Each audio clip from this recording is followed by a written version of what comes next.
Hello guys, welcome back to my channel নুরির হার। তো সবাইকে জানাই সরস্বতী পুজোর প্রীতি ও শুভেচ্ছা। তো মা সরস্বতী বিদ্যা দেবী, শিল্প, সাহিত্য, কারুকার্য, আঁকিবুকি সমস্ত কিছুর দেবী হিসেবে আমরা মা সরস্বতীকেই পুজো করি। তো এখানে মা সরস্বতীর পুজো হবে। তো আমার মেজদির বাড়িতে আমি এখানে ঠাকুরের সামনে একটা বড় দেখে আলপনা করছি। এখানে মা বসবে, তো মায়ের পুজোর বেদির সামনে। তো গত 2 বছর ধরে আমাকে প্রায়ই ডাকে দিদিভাই ছবি আঁকার জন্য, কিন্তু সময় হয়ে ওঠেনি। তো এবছর তাই সরস্বতী পুজোর আগে ভাগেই, তো 2-4 দিন আগে গিয়েই তো আমি এই এত বড় একটা নকশা আঁকছি।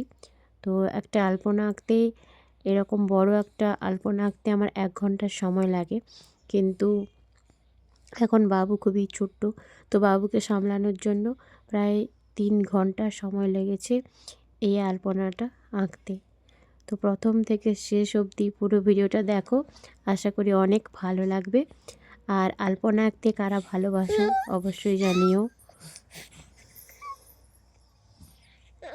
তো ছবি আঁকাটা আমার নেশা, আমার ভালো লাগে, তাই আমি আঁকি। আলপনা, রঙ্গোলি, পাঞ্জাবিতে ড্রয়িং, তারপরে মাটির থালি সেট, সমস্ত কিছু আঁকিবুকির জন্য তোমরা যোগাযোগ করতে পারো এই নুরির হারের সঙ্গে। আমার ভালোবাসা শিল্প, সাহিত্য, তো আঁকিবুকি খুব ভালো লাগে আঁকতে।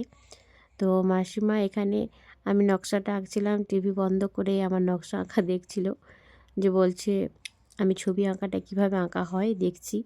তো এই জিনিসগুলো ভালো লাগে যখন কাছের মানুষগুলো একটু একটু করে সাপোর্ট করে, ভালোবাসা দেয়।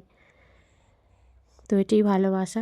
আর সবচেয়ে বড় পাওয়া যে পুজোয় আমি ঠাকুরের সামনে আঁকতে পেরেছি, তো এতেই আমার জীবন ধন্য। তো একটা বড় আলপনা, এটা আমি ফেব্রিক দিয়ে, সাদা আর লাল ফেব্রিক নিয়ে এসেছি। তো পুরোটাই আমি সাদাই করারই খুব ইচ্ছা, যেহেতু দিদিভাই চায় যে একটু লালের ছোঁয়া দিই, আরও ভালো লাগবে, যেহেতু মায়ের পুজো।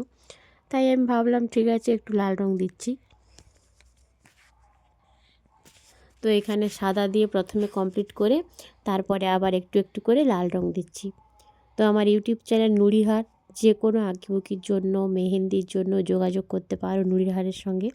আমার ফেসবুক পেজ রয়েছে নুরির হার, ইনস্টাগ্রাম রয়েছে বন্দনা 4548। তো সবাই আমাকে সাপোর্ট করতে পারো। একটা আঁকার ভিডিও করতে অনেক সময় লাগে, তো সেই অর্থে আমরা ভালোবাসা, সাপোর্ট পাই না, তো তবুও আঁকি, কারণ আঁকতে ভালোবাসি তাই। তো সরস্বতী পুজোয় কার কী প্ল্যান জানিও। সরস্বতী পুজোয় আমাদের ছোট্ট থেকেই প্রচুর ঘোরাঘুরির প্ল্যান থাকে। তো পুষ্পাঞ্জলি দেওয়া তো অবশ্যই পুষ্পাঞ্জলি দিতে হবে, তারপরে ঘোরাঘুরি, খিচুড়ি খাওয়া। তো সে যেন একটা বেশ ভালো, ছোটোবেলাটাই যেন সবচেয়ে ভালো ছিল, হঠাৎ করেই যেন বড় হয়ে গেলাম আমরা। তো সেই সরস্বতী পুজো আমার অর্জুনী স্কুল ছাড়া যেন ফাঁকা লাগে।